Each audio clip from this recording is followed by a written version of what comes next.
Então, nós somos um grupo de mulheres, um grupo de apoio para mulheres que são da área de agilidade e quem está querendo ingressar também. Uma comunidade muito poderosa, sou suspeita para falar.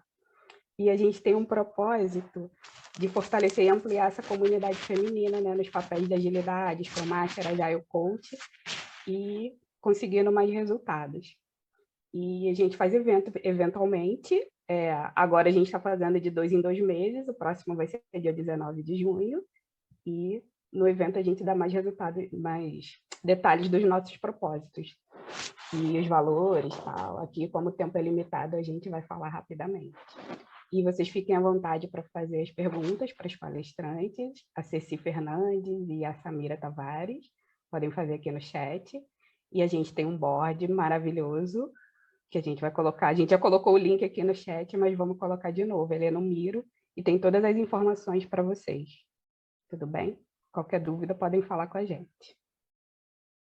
Beleza? Então, vamos começar pela Ceci. Então, oi, gente, eu vou começar agradecendo o convite, né, das Mulheres Agilistas. É um tema que eu acho bem legal de falar, né? A Thaís me deu essa oportunidade de meio que escolher o tema dentro da temática grande de diversidade. Então, eu vim trazer algumas dicas para a gente sermos aliados mais efetivos, né?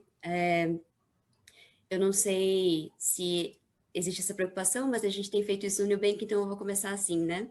Eu sou Ceci, eu sou uma mulher, tenho 1,5 m de altura, né? Eu sou uma mistura de branco com amarelo, e no fundo aqui vocês veem também uma estante, que é a estante que fica do lado do meu ambiente de trabalho normalmente. Beleza. Os slides estão disponíveis no link que eu passo já para vocês, e tá lá no meu site também. Então, além de trabalhar hoje no Nubank, como líder do capítulo de agilidade lá dentro, eu também faço parte do board da Agile Alliance Brasil até o final desse ano, e aí acaba o meu mandato, e aí eu vou voltar a participar mais de outras comunidades, mas saio do board da Agile Alliance no finalzinho desse ano. E aí, como era a primeira palestra do stand aqui, eu resolvi falar um pouquinho sobre por que, né, de diversidade. Então, quando a gente fala de diversidade, algumas coisas ali vêm já à mente. E deixa eu passar essa janelinha aqui para cima, porque eu fico olhando para o lado, mas tá aqui na frente, beleza. A diversidade, hoje em dia, quando a gente vai falar dela, a gente fala por causa de vantagem competitiva. Quanto mais diverso é o nosso ambiente, melhor a gente consegue fazer produtos para um público que é intrinsecamente diverso na grande maioria dos casos. A gente entende melhor um outro, né? Praticar empatia no dia a dia também é uma vantagem competitiva para o negócio. E, além disso, a gente aumenta bastante a nossa possibilidade de contratação. Mas eu acho que a gente fala de diversidade por uma razão principal, e essa razão principal é porque a gente quer ser seres humanos melhores. Então, essa é a minha principal razão para falar sobre diversidade e sobre isso. Vai ter alguns linkzinhos embaixo também, com conteúdo mais específico ali, né, para quem quiser aprofundar um pouquinho no tema. Quando a gente fala de diversidade, né, eu só vou pedir para a gente ter em mente aqui que diversidade abrange uma pancada de coisa. É muita coisa mesmo que entra dentro do guarda-chuva de diversidade. A gente entra em, né, dimensões de identidade, as internas, as de comunidade, as de vida social e a de organizacional ou institucional ali. E quando a gente pensa que, assim, tipo, só dentro das internas a gente fala sobre aparência, sobre personalidade, sobre habilidade física, né, idade, gênero, enfim, um monte de coisa. Se a gente entrar só no recorte ali de gênero, orientação sexual e tudo mais, a gente ainda tem mais um monte de outras informações ali, né? É um assunto que parece ser um assunto simples, mas ele é um assunto mega profundo e com muitas e muitas vertentes e vieses ali dentro. Então, né, abrange muita coisa. E quando a gente fala desses temas todos ali que eu dei de exemplo, a gente entende que se uma pessoa faz parte de um grupo minorizado, e para o grupo minorizado que eu quero dizer é que às vezes a gente é maioria numérica, né, mas a gente não tem tantos direitos quanto, e aí por isso que eu uso a palavra minorizado, né? Se uma pessoa faz parte de um grupo minorizado, ela tem uma experiência, ela faz parte de 2 grupos minorizados ao mesmo tempo, ela tem uma experiência já diferente, tem essa questão de interseccionalidade, né? Então, os pertencimentos aos grupos, eles não são excludentes, eles se compõem, e por conta disso fica cada vez mais complexo o assunto, né? E a outra coisa é que dói um pouquinho quando a gente ouve a primeira vez, é que todo mundo tem viés, todo mundo tem o seu próprio preconceito ali, isso é uma construção, né? E mudar isso é um trabalho incremental, né? Então tem tudo a ver com agilidade ali, a gente chega e vai aos pouquinhos tentando ser um pouco melhor e melhorando até que a gente chega num ponto no qual a gente se sente razoavelmente confortável com o assunto, mas ele é incremental e sem fim. Não tem fim para esse assunto. Quanto mais profundo você quiser ir, mais dá para ir em termos de profundidade. Então, essa é uma coisa que a gente mantém em mente, né, enquanto a gente passa por esse assunto aqui. E aí, uma pergunta que vem sempre, né, que vem com muita frequência é, poxa, mas eu não faço parte de um grupo minorizado. Eu devo me engajar com o tema? Tem muito entendimento estranho ali, daquela ideia de espaço de fala e tudo mais, né? E a resposta para isso é assim, se você não faz parte de um grupo minorizado, você deve sim se engajar com o tema, sem sombra de dúvida. E aí, essa palestra, inclusive, é sobre isso, né? É sobre ser uma pessoa aliada ali.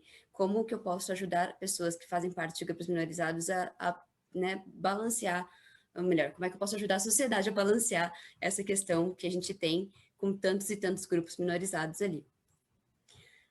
Eu acho engraçado isso aqui, esse slide principalmente, né, porque no final das contas, se você está aqui assistindo essa palestra, é porque você já quer ser uma pessoa aliada, você já está sendo, né, e veio buscar algumas dicas mais específicas.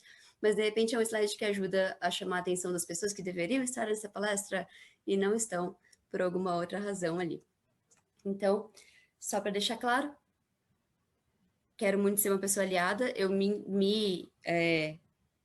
entendo como uma pessoa aliada de alguns grupos ali, né? E vale também o aviso de que ser aliado requer esforço, e ser aliado requer que você tome a frente da própria educação, da própria evolução no assunto de diversidade também. Tudo bem até aqui? Beleza. Então, por onde que eu começo?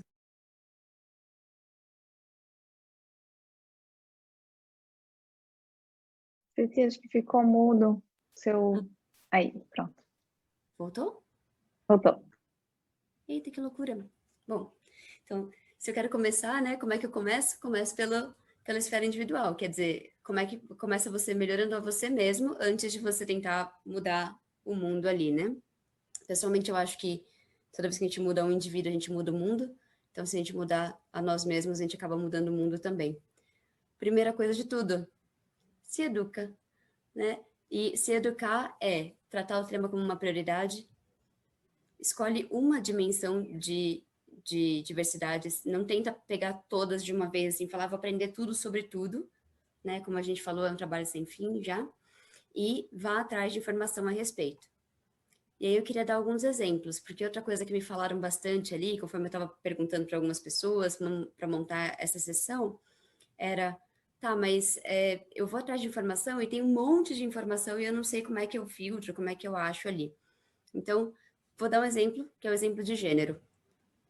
Primeira coisa, você vai buscar informação, eu assumo que você faz a mesma coisa que eu, que é abrir o Google e sair buscando informação, né? Então, alguns termos de busca que você pode usar ali. Você procura diversidade de gênero, procura gênero no mercado de trabalho, procura gênero, agressões, para a gente entender que tipo de agressões que as pessoas sofrem por conta de gênero, e num assunto um pouco mais aprofundado ali, você procura já interseccionalidade, incluindo gênero, né? E isso vale, claro, para qualquer termo que você esteja procurando agora. Então, se a gente quiser entender um pouco mais sobre diversidade de raça, né, a gente troca gênero por raça e eu fiz vários testes. Tem funcionado. Esses termos ali, né, a gente procurar dessa forma, pelo menos para mim aqui, inclusive em private browsing, para tentar tirar um pouquinho do viés ali, né, parecem bons resultados no topo da busca, na primeira página de busca. Então, esse é um primeiro momento ali, uma primeira dica sobre se educar. Né? A outra coisa sobre se educar é não espera você conhecer tudo sobre aquele assunto para você agir. Porque, como a gente falou, não existe conhecer tudo sobre um determinado assunto de diversidade, nem que seja sobre um recorte específico. Né? Tanto, tem bastante gente, inclusive no mundo, que estuda isso como doutorado, né? Indo na parte acadêmica e realmente aprofundando, indo além da barreira do conhecimento nesse assunto. Então, se educa, mas a partir do momento que você aprendeu alguma coisa, começa a usar já esse conhecimento que você tem, não tenta aprender 100% do assunto para começar a conversar sobre ele. Segunda coisa, assumir uma postura de curiosidade. Né? E postura de curiosidade, para mim, ela é muito, muito relacionada com um assunto no qual eu venho falando disso desde 2014, se não me engano, minha primeira palestra que eu falei disso, que era ouvir. A gente é meio ruim em ouvir, né, como ser humano, assim. Mas ouvir é uma das coisas mais importantes que tem. A maior parte das pessoas que eu conheço do meu círculo ali, elas aprenderam a ouvir de verdade, ouvir com intenção, a partir do momento que elas resolveram gerenciar uma pessoa. E aí tiveram que aprender a fazer isso, mas todo mundo consegue ouvir com intenção. É só a gente querer aprender sobre isso. Também é outra busca legal de fazer, né? Como é que eu faço para ouvir melhor? E quando a gente fala de ouvir aqui, eu quero falar sobre ouvir sem rebater, ouvir sem interromper. Por mais que a pessoa esteja falando uma coisa que não bate com a sua experiência pessoal, ouvir a outra pessoa é muito, muito, muito importante. E aí, quando a gente ouve de uma perspectiva de curiosidade, eu tenho curiosidade sobre como essa pessoa está se sentindo, como o mundo trata ela, se a gente rebater, se a gente interromper a pessoa, isso corta ali esse relacionamento. Então, ouvir com curiosidade, super importante, e especialmente quando a gente fala de ouvir e a gente está ouvindo uma crítica, né? Alguém falando sobre, poxa, esse grupo aqui é um grupo que oprime outro, a gente também precisa ouvir isso sem pessoalizar a crítica. Então, sem a gente levar para o pessoal e falar assim, não, tá falando de mim, né? Tá falando tá me acusando de fazer alguma coisa. E aí eu queria muito colocar uma frase aqui, mas eu não pedi permissão, então eu não vou mostrar no slide, mas quem sabe eu consigo a permissão e aí eu adiciono ali nos slides. Mas é a Pri Souza, que é uma pessoa maravilhosa que trabalha como HRBP lá comigo no Nubank, ela falou disso, né? Que não é a pessoa... Então, eu tô falando sobre o preconceito racial, né, sobre privilégio branco, não é sobre a CS, não é sobre o Alfred, é sobre toda uma construção histórica e cultural e que todo mundo que está aqui consegue fazer algo a respeito e consegue melhorar daqui para frente. Né? Então, acho que ouvir sem pessoalizar a crítica é um negócio muito, muito, muito importante para a gente estar nessa posição, né? Uma posição de curiosidade, uma posição de entender o que acontece no mundo, para aí a gente conseguir ir junto e promover realmente mudanças. Dentro de tenha curiosidade, eu também gosto de colocar o pergunte.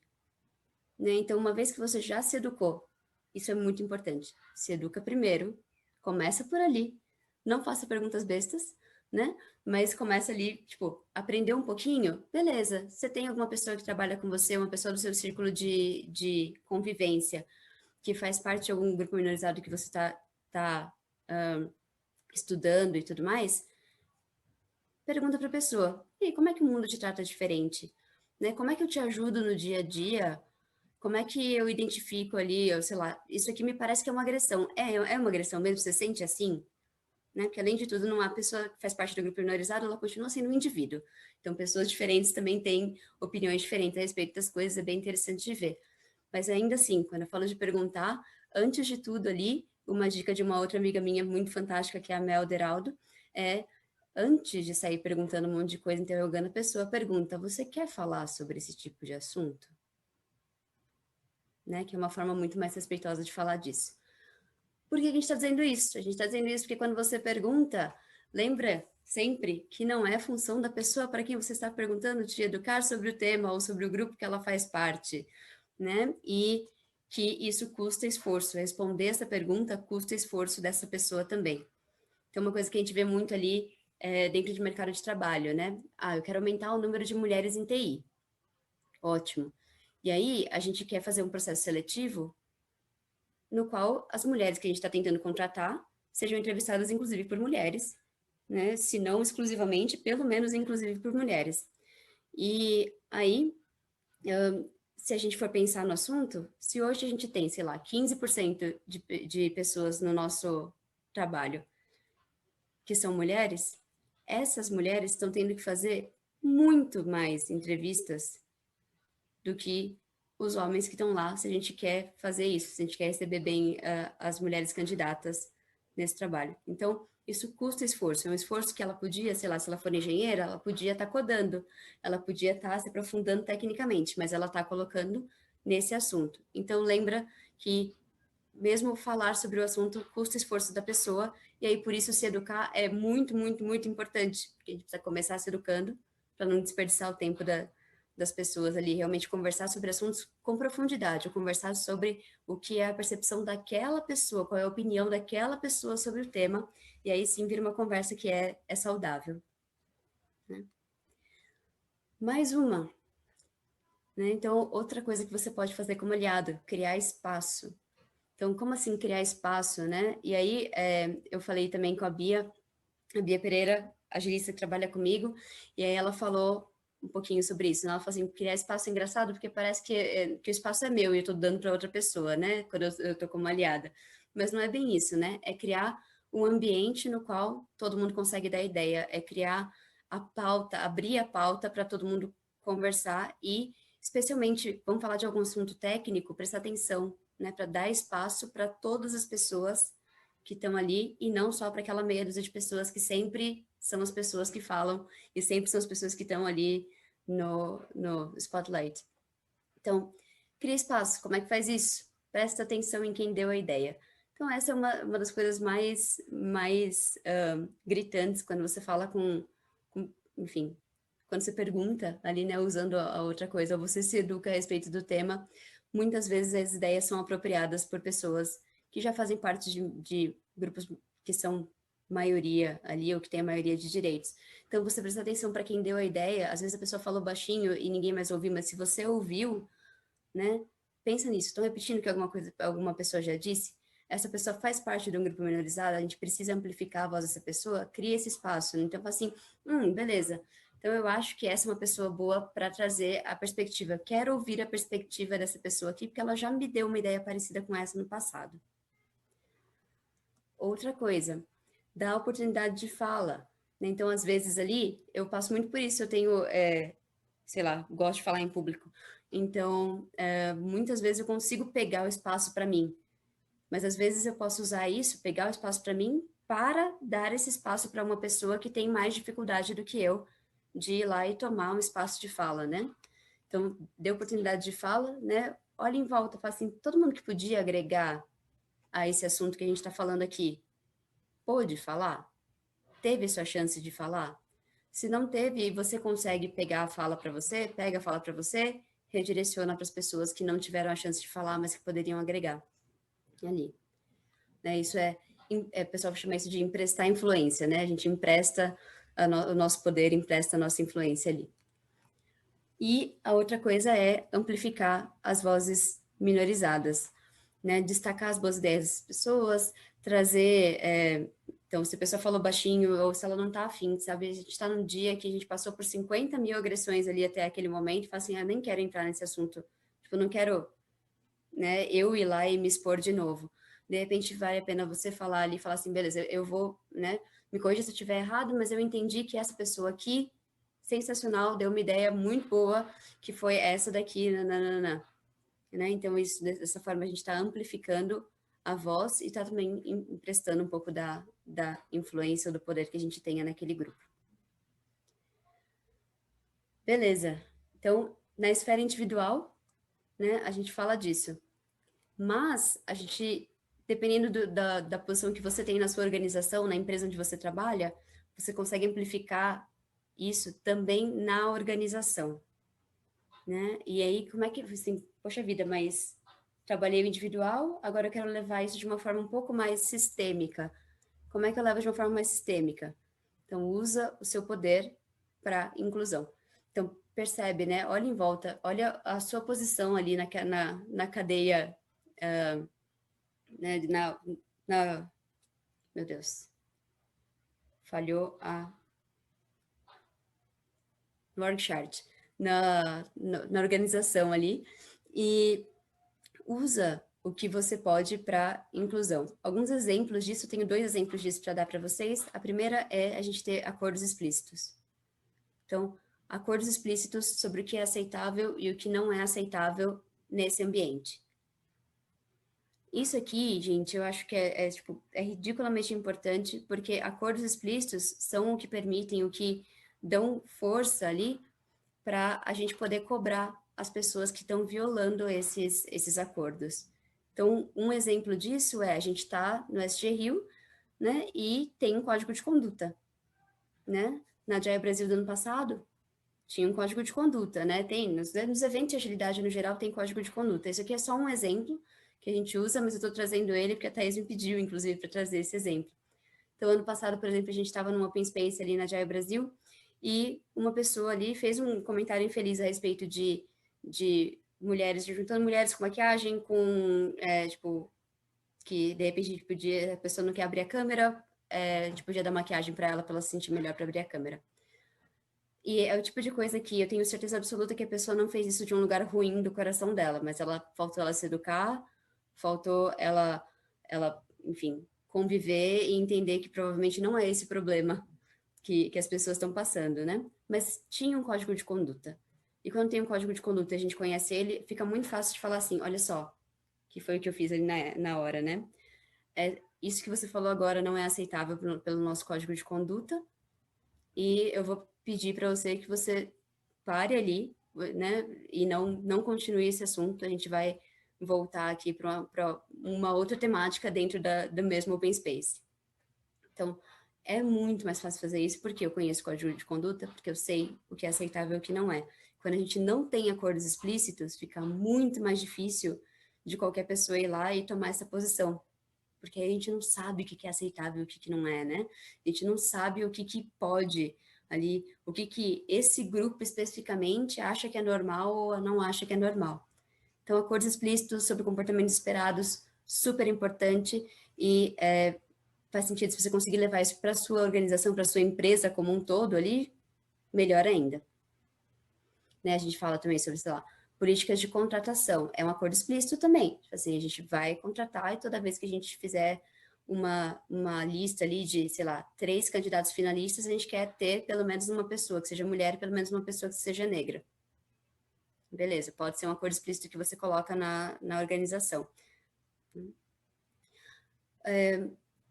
E mudança organizacional também não é só dentro desse assunto, né, dos acordos explícitos, mas também é um outro que é levar a diversidade e inclusão como parte do negócio, como parte do business da sua empresa. O que a gente está dizendo aqui é que se a gente levar a diversidade e inclusão como um tema sempre meio lateral ali, né, meio ali que vai paralelo ao resto, é muito fácil a gente esquecer dele. Quando a gente leva a diversidade e inclusão como uma coisa séria, quando a gente prioriza esse assunto, né, quando tem direito a OKR, quando tem direito a métrica de diversidade e inclusão, isso muda muito, isso muda, inclusive, a responsabilidade de toda a empresa a respeito dos objetivos de diversidade e de inclusão. Então, se eu tenho um OKR da empresa como um todo disso, faz todo sentido que cada área específica da empresa olhe para esse OKR e fala, como é que eu posso ser melhor nisso? E mantém o assunto em pauta e cria os seus próprios OKRs, seus próprios Key Results ali, ou objetivos e Key Results mesmo, para evoluir na parte de diversidade e inclusão. Né? Dá para fazer isso? Dá para fazer isso. Se vocês procurarem ali no blog do Nubank, tem um artigo que chama O Nubank Errou. Né? E depois a gente tem mais um artigo ali sobre quais são as metas que a gente colocou a respeito de diversidade e inclusão para 2025. Então, assim, se aquelas metas estão boas ou não, Eu acho que é uma coisa que a gente vai rever como a gente revê todo o OKR. Mas esse assunto está em pauta, está em voga, está sendo discutido continuamente, e a gente tem muito mais apoio hoje em dia da liderança e tudo mais, do que a gente jamais teve, na real, ali dentro da empresa, apesar de ser uma empresa que eu particularmente gosto muito, muito, muito de trabalhar, né? Não era tão forte isso lá, e passou a ser depois dos eventos ali que levaram a esse post, e eu tô até orgulhosa, sabe? A gente olha, tipo, o quanto a coisa evoluiu nesses meses, assim, dá um orgulhinho bom. Beleza. Mas se você esquecer tudo que eu falei nessa palestra aqui e for lembrar de uma coisa só, eu acho que o fundamental de todas as coisas para você ser um aliado ali é a gente optar por se importar. A gente vai cometer erros, a gente vai falar besteira, a gente vai aprender hoje uma coisa putz, se eu tivesse aprendido 3 semanas atrás, eu já não tinha feito um negócio que eu fiz, né? Mas a gente opta por se importar, a gente vê, observa os impactos do que a gente fez, do que a gente falou, de como a gente reagiu a uma situação, reflete sobre isso e faz melhor ou remedia a coisa que já aconteceu. Beleza? Então, acho que isso para mim é muito, muito icônico. Vem ali, eu vou colocar o link depois, mas vem de um texto do Martin Fowler, inclusive, né? E ele fala sobre isso. Ele fala assim, a gente não escolhe se a pessoa que recebeu a nossa interação se ofende ou não. Mas a gente escolhe optar por se importar, né? A gente opta por se importar. E isso faz toda a diferença. E aí, essa é a mensagem, essa é a frase que eu guardo, e que se passa uma semana sem eu falar ela, é estranho. Normalmente eu falo isso, assim, com muita frequência, né? Opta por se importar e tá tudo bem. E era isso que eu tinha para falar para vocês hoje. Então, para recapitular rapidamente, busca informação por conta própria, o protagonismo é seu, vai atrás de informação, tenha uma postura curiosa, ouça as pessoas sem rebater, sem falar, sem levar para o pessoal, e crie espaço para amplificar, crie espaço e amplifique as vozes das pessoas. Então, você viu ali que uma pessoa não está sendo ouvida e que ela tem uma ideia muito boa a respeito de um assunto, leva isso, né? Empresta o seu poder ali para essa outra pessoa e influencia sua organização tanto quanto possível ali, né? E muitas vezes a gente acha que não é tão possível, e aí a gente tenta e descobre que é, né? E nesse meio do caminho a gente descobre vários outros aliados também, fazer uma rede de aliados torna a coisa mais poderosa ainda. E aí sim, era isso que eu tinha para falar para vocês hoje. Espero que a gente tenha um bom debate na sequência. Muito bom. Acho que foi sensacional o tema, super necessário. E comentar que esse capítulo aí, né, do Agile Brasil, eu estava junto e eu achei muito legal a maneira como se posicionou. Eu aprendi algumas coisas aqui que eu até anotei esse termo que você falou de emprestar influência. Eu acho que é muito necessário. E primeiro vou me apresentar aqui, tá, pessoal? Para quem não estava no começo, meu nome é Janaína. Eu vou apoiar agora na facilitação, né? Então a gente vai olhar aqui para as dúvidas que nós temos. Peço para vocês mandarem no chat.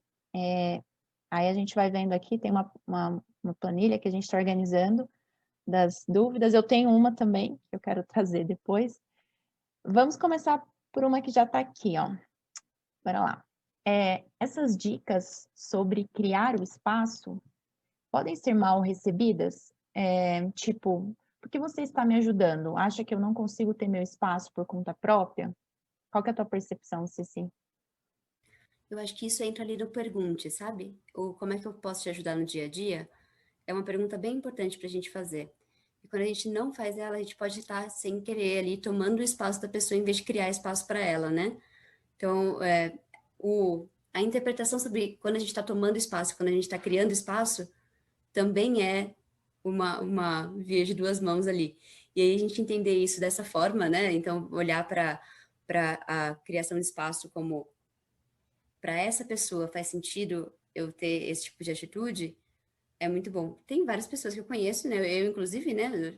Eu sou mulher, eu sou uma pessoa bi, então eu faço parte de dois grupos minorizados ali. Mas eu tenho muita facilidade de pegar e, tipo, pegar o espaço para mim. ali. Uhum. Então, esse tipo de ajuda não me é muito necessário. Na maior parte dos lugares, né? Tem uma reunião ou outra que você olha e fala, dá para ficar meio intimidada aqui. E aí, nessas reuniões, eu fico muito feliz quando alguém vai lá e cria um espaço para mim. Mas essa pergunta é muito boa. Às vezes, sim, na melhor das intenções, a gente vai lá e toma o espaço em vez de criar. Mas aí você percebeu que foi meio estranho? Chega para a pessoa depois e fala assim, eu acho que não foi legal o que eu fiz. Como é que eu podia fazer melhor no futuro? Sim. De tudo que foi falado, uma coisa que eu vi que é muito importante é a questão do feedback, né? Não tem como, né? Porque, por exemplo, às vezes sim, né? A gente vai na boa intenção e aí pode causar um incômodo, só que se a pessoa não te falar também, é claro que às vezes você pode, acho que é válido procurar, né? Para ver como que a pessoa está se sentindo ali, mas é muito importante isso, né? Então, quando tu falou, eu falei assim, nossa, feedback é essencial nesse processo de evolução, né? Muitas vezes da gente ali, né? Nas empresas, tudo mais. Alguém tem mais alguma dúvida aqui? Pode levantar a mão também, se tiver algum ponto. O Amon tá com a mão levantada. E eu acho que a Samira tinha levantado também, Samira? Eu queria complementar isso que vocês trouxeram, gente, dizendo que é sempre importante a gente lembrar também que a gente tem uma arma muito boa nas nossas mãos, que é sempre um pedido de desculpa, né? Se a gente, por um acaso, chegar e entrar um pouquinho no quadrado do outro e sentir que o outro se sentiu ofendido de alguma forma, dá um passo atrás, pede desculpa e fala, olha, eu tentei ir por esse caminho, não deu certo. Você pode me ajudar? Você pode me ensinar a fazer isso melhor de uma próxima vez? Porque eu genuinamente quero aprender. E a gente tem que desarmar também uma bomba que eu fico ligado o tempo todo de que as pessoas estão o tempo todo julgando a gente. Na verdade, não é assim. Às vezes as pessoas genuinamente não têm informação, como a Ceci trouxe. Então, a gente pedir desculpa porque sentiu que ofendeu o outro de alguma forma, é se colocar também nessa situação de aprender, de dar um passo atrás para aprender e pedir a ajuda do outro para o outro dar a clareza do quanto que você deixou o outro desconfortável, entendeu? Legal. Tem mais alguém? Acho que é o Amon? Fica à vontade. Pode falar, Amon.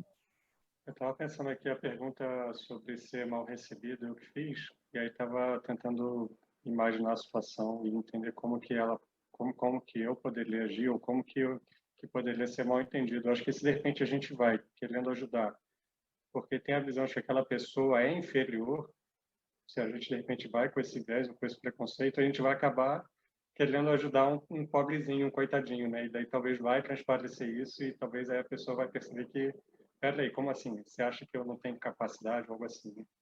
Mas se a gente entende que não é por isso, é que a pessoa é competente, tanto quanto os demais que estão naquele espaço, mas que por algum viés social ela acaba tendo menos atenção ou recebendo menos crédito, não por ser menos competente, e daí se o que a gente quer fazer é apenas dar um espaço igual ali, acho que a gente acaba conseguindo se ajustar, né? Porque a gente não vai fazer isso caso a pessoa dê uma ideia ruim, por exemplo, vai querer amplificar a ideia, que ideia boa que ela deu e não é, né? Então não vai perceber que não é. Ou, enfim, acho que se a gente tiver, mesmo sem perceber muito bem essa mentalidade que aquela pessoa precisa de ajuda porque ela não tem a condição própria, acho que a gente acaba deixando transparecer isso e tem mais chance de não ser bem recebido.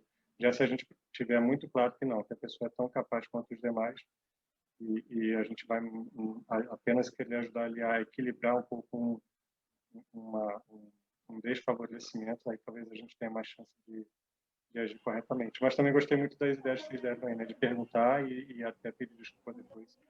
Acho que foram dicas muito boas também.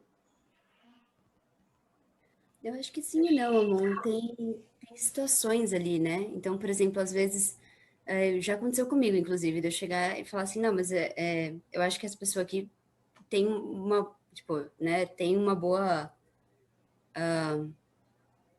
um bom conhecimento sobre esse assunto e podia agregar para o tema. E tudo que a pessoa queria era ficar no canto dela, assim, sabe? E aí foi na melhor das intenções ali, foi na tentativa de amplificar e acabou dando errado. Né? E aí é o que a Samira falou, a gente chega e pede desculpa, fala, desculpa, percebi depois que eu fiz besteira, né? E assim, de repente, essa mesma pessoa, em outra ocasião, isso teria sido uma ajuda, sabe? Teria sido uma amplificação. E boa, assim. Então, tipo, né? E isso, assim, partindo da base, isso é uma coisa que você falou que eu acho que é muito importante, né? A gente assume o fato de que ninguém ou a gente assume que a gente espera da pessoa, porque a gente sabe que a pessoa vai conseguir agregar para aquele grupo, né? E não acha que ela é menos por fazer parte de algum grupo minorizado. Mas então, as nuances todas, né, do assunto. Às vezes a gente tipo, faz a mesma coisa e dá errado, faz a mesma coisa e dá certo. E é só fazendo e aprendendo a conviver com aquela outra pessoa especificamente que a gente acaba achando. Mas isso com qualquer ser humano, né? Todas as interações que a gente tem com qualquer pessoa é meio que isso. A gente vai lá e se bate um pouco no começo e vai descobrindo a melhor forma de interagir. Aos poucos a gente vai se conhecendo melhor, né? Vamos lá. A gente tem mais uma pergunta aqui do Jorge. A questão do se eduque, mas não espere chegar no 100%. Não corre o risco de desinformar? De amplificar equívocos? Legal. Anda bem junto com o Se Eduque, né? Desculpa, com o Seja Curioso. Então, às vezes a gente... se a gente pegar uma fonte só de informação, chances são de que a gente vai pegar uma fonte errada.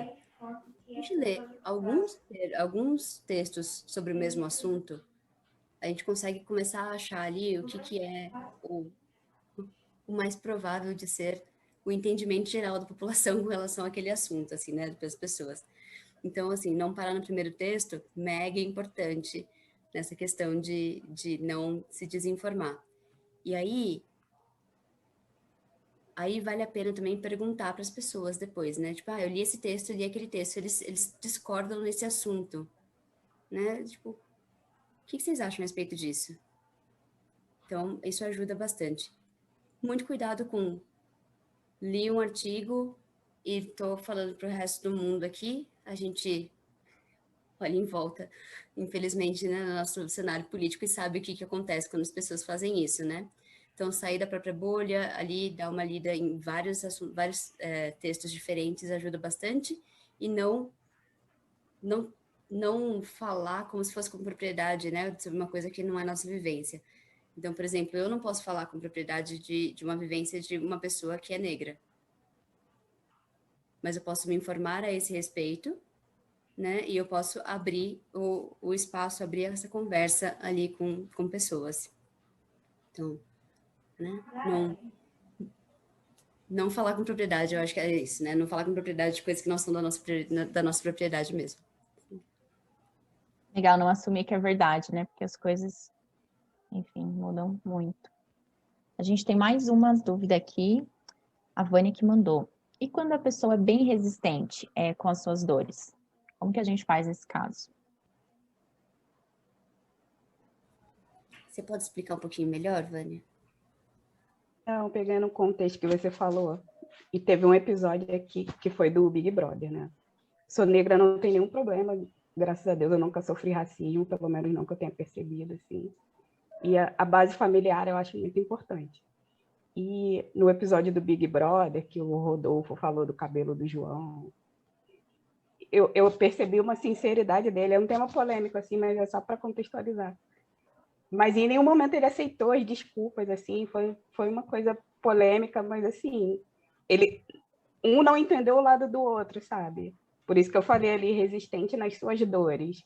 Provavelmente a dor do João tinha alguma coisa muito histórica lá, de mágoa e tal, mas em nenhum momento ele se abriu, sabe?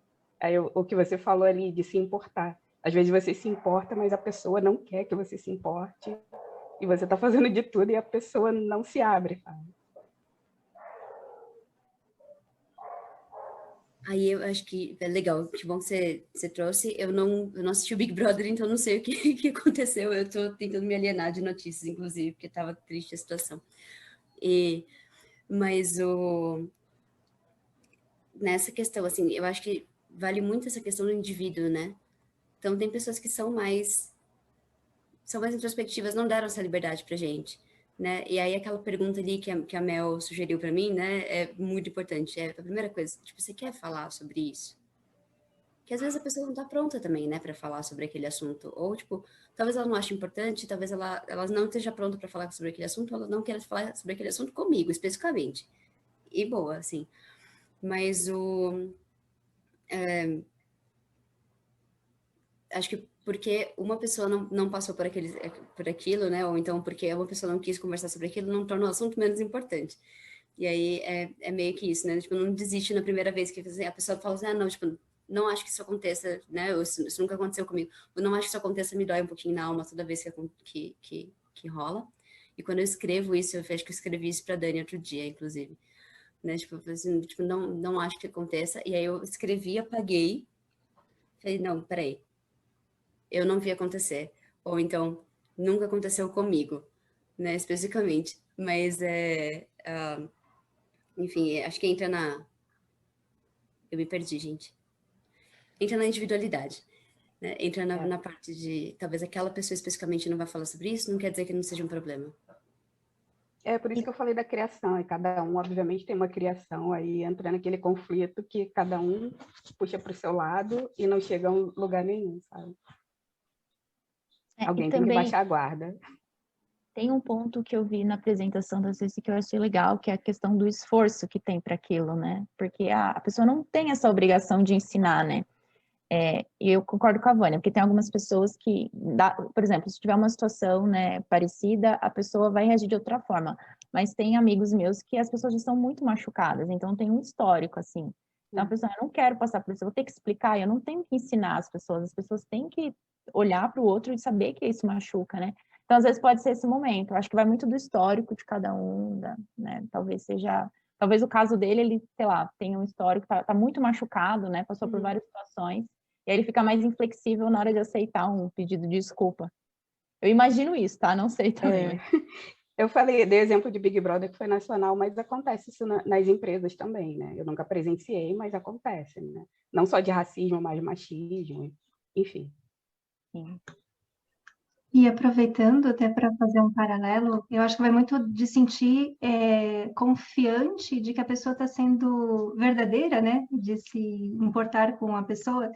Porque eu lembro que quando eu voltei de licença maternidade para o trabalho, o que eu mais queria é que alguém me perguntasse como é que eu estava me sentindo. Só que, por vezes, eu tive que me manter ali numa postura de dizer que estava tudo bem, porque tinha a insegurança de que se eu mostrasse vulnerabilidade, corria risco de repente, ser demitida, alguma coisa. E quando vinham me perguntar, aconteceu pouquíssimas vezes, eu não falava a verdade, porque eu tinha medo de que a minha resposta fosse usada contra mim. Então, vai muito também do ambiente, né? Se eu estou confiante de que aquele local ele é seguro para eu expor de fato aquilo que eu estou sentindo. Muito bom. Eu até procurei aqui, porque a minha memória é muito ruim, tá? Mas tem uma frase que eu particularmente gosto bastante. Fala assim, nossas vidas começam a terminar no dia em que permanecemos em silêncio sobre as coisas que importam. E eu já fiquei muito calada durante muito tempo na minha carreira e muito pela questão do ambiente. Acho que o ambiente que a gente não se sente seguro para trazer, enfim, a gente às vezes sofre alguns preconceitos e fica quieta, né? E depois que eu ouvi essa frase, eu tô procurando me posicionar. Então, quando eu vejo alguém que se posiciona em algumas questões, eu falo, gente, eu admiro demais, porque para mim, durante muito tempo, foi muito difícil. E eu acho que vai muito nessa questão de segurança psicológica, até da gente trazer esses pontos. Não sei se conecta para você, Ale, mas eu vejo muito isso, assim. O Amon tá com a mão levantada. Vamos lá. Essa dica de perguntar se a pessoa quer conversar, achei muito boa, né? Porque até o que você falou agora, Alexandra, não sei como fala isso. Alexandra. Às vezes você quer falar, mas você não sabe se a pessoa está perguntando só pela educação, está perguntando para te pressionar. Aí quando a pessoa vem e fala, você quer conversar sobre esse assunto? Aí você vê que, a não ser que ela seja muito cínica, né? Cínica, mas em geral, quando pergunta é porque ela está genuinamente interessada. E não é um assunto fácil, então você não vai sair falando com a primeira pessoa, não vai responder de cara a primeira pergunta. Então, se você está interessado e sai fazendo perguntas, às vezes a pessoa que não quer falar vai se sentir ali intimidada ou, enfim, invadida, né? Mas são conversas difíceis, então elas não acontecem naturalmente. Então, gostei dessa dica, né? De você falar explicitamente, perguntar explicitamente. Quer conversar sobre o assunto? Acho que mostra claramente que você está interessado, outra pessoa vai receber isso, e aí se ela tiver com essa abertura, ela vai... Pode ter, até ser que ela tenha dificuldade de conversar, mas já falou, não, eu quero conversar sobre o assunto. Então, mesmo que a conversa não desenrole, ela vai estar aberta à pergunta e a falar, e enfim. Gostei muito. Acho que resolve bastante situações aí de dificuldade de entender se é um espaço bom para conversar mesmo ou não. Muito bom. A gente tem espaço para mais uma última dúvida, se alguém tiver algum ponto. Não? Beleza. Então tá. Então eu vou aproveitar o seguinte, pessoal. Comentar um pouco eu tenho. Tem uma dúvida? Tenho. Vamos lá. A parte da curiosidade. Antes, em todas as reuniões, às vezes tem aquelas sopas de letrinha, né? Todo mundo começa a falar, tecnicamente. E aí eu tentava, né? Colocava lá a sopa de letrinha para depois pesquisar, né? Curiosidade para saber o que são as coisas. Mas muitas vezes, às vezes a gente não encontra aquela palavra no Google, por exemplo. Ele está querendo, na verdade, tem um outro contexto, né? Então, eu comecei... Antigamente, eu tinha muita vergonha. Então, assim, eu já paguei muito mico em reunião. Eu boiando, assim, não sabia o que fazer. Então, assim, eu queria orientação em relação a isso, porque eu fico preocupada se eu estou perguntando demais. Qual é o limite, entendeu? Que eu tenho que chegar nessa questão da curiosidade. Em relação a fazer perguntas no meio da reunião, ou então depois procurar a pessoa. Eu queria saber mais ou menos uma orientação em relação a isso. Eu tenho muita dificuldade com esse tipo de coisa. Eu posso te dar a resposta pela minha vivência. Tá? Então, do meu lado ali, eu prefiro que as pessoas perguntem na hora, porque normalmente a dúvida de uma pessoa é a dúvida de todo mundo ali que está com cara de paisagem e também não está entendendo metade das letrinhas que estão acontecendo ali, mas está ali fazendo aqui sim com a cabeça, né? E parece que todo mundo está entendendo, menos eu. Então, eu gosto que pergunte no meio e o que acontece, assim, né? Eu acho que eu sou um ser meio despachado também em reunião, então, assim... Tem isso. Às vezes eu olho e falo, tá, tipo, isso não é tão importante, acho que a gente pode parar de usar esse termo. E aí a gente para de usar o termo na reunião. Ou então depois eu te conto um pouco mais, tipo, eu te dou um pouco mais de contexto a respeito disso. Mas a pessoa que tá falando o termo, dentro da minha cabeça, ela é responsável por ter que explicar aquele termo que ela resolveu usar, né? Então, se você notar ali, tipo, eu acho que teve 2 termos estranhos que eu usei nessa apresentação inteira aqui, e eu pensei bastante a respeito disso, porque quando eu estou apresentando uma informação, quando eu estou trazendo uma opinião, alguma coisa, é minha responsabilidade conseguir me expressar bem a respeito disso, né? Especialmente para pessoas mais sêniores, assim. Então, eu tenho muito pouca dó de parar a pessoa no meio do parar e falar assim, não entendi isso que você falou, o que é isso? Né? E aí, a outra pessoa que precisa melhorar em termos de expressão. No meu tempo de Kaelo, 1000 anos atrás, né? A gente fazia isso assim muito abertamente no time. E aí teve um dos meninos que trabalhava comigo, inclusive, que ele olhou e falou: eu acho que eu preciso melhorar nisso mesmo. E aí foi fazer um curso de oratória. Olha só que negócio fantástico, né? Mas ele foi fazer um curso de oratória porque a gente cobrou isso dele. Você precisa ser mais clara, sabe? Você precisa ser mais... se expressar mesmo de uma forma mais inteligível para todo mundo. E fazer um curso de oratória, melhorou pra caramba e tudo mais. Hoje em dia o menino é CTO de uma empresa, sabe? E será que ele teria conseguido chegar nesse ponto se a gente não tivesse exigido isso de volta dele? Então, de certa forma, eu entendo também como positivo que a gente exija uma expressão melhor das outras pessoas também.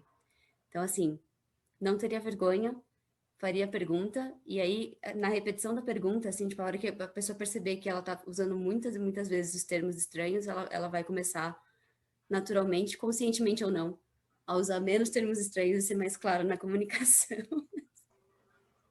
Excelente, obrigada. Boa. Acho que a gente tem os últimos minutinhos aqui. Queria agradecer a Ceci pela disponibilidade. Como eu falei, o assunto é super necessário, foi muito leve. Obrigada também pela participação de todo mundo aí, acho que foi muito válido. Beleza? E as fotos eu vou colocar lá no board do Miro, da comunidade. A gente tá mandando o link aqui, vou mandar de novo. Aí, se vocês quiserem ver a foto, vai estar lá. E o material também a gente vai depois pegar com as palestrantes e disponibilizar lá. E se alguém postar nas redes sociais, marca a nossa comunidade também, pra gente ir lá curtir, tá bom?